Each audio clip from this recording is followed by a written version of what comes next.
जंगल में एक मोर और मोरनी सुकून से दाना चुग रहे थे। अचानक मोरनी की नजर एक दरवेश नुमा शख्स पर पड़ी जो लंबी सफेद दाढ़ी और सूफियाना लिबास में जमीन पर दाने बिखेर रहा था। मोरनी ने धीमी आवाज में कहा, एहतियात करो, हर सफेद लिबास वाला नेक नहीं होता, कहीं ये आजमाइश ना हो।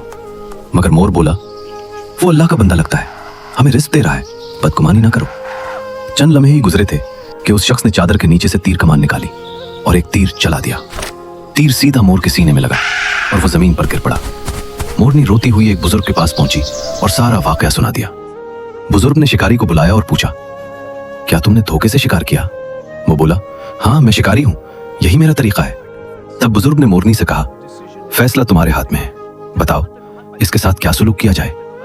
मोरनी रोते हुए बोली, बुजुर्ग इसे सिर्फ ये हुक्म दे दीजिए कि अगर शिकारी हो तो शिकारी बनकर आओ, दरवेश का रूप धार कर धोखा ना दो।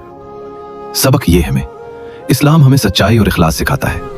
नेकी के नाम पर धोखा देना अल्लाह के नजदीक बड़ा जुल्म है।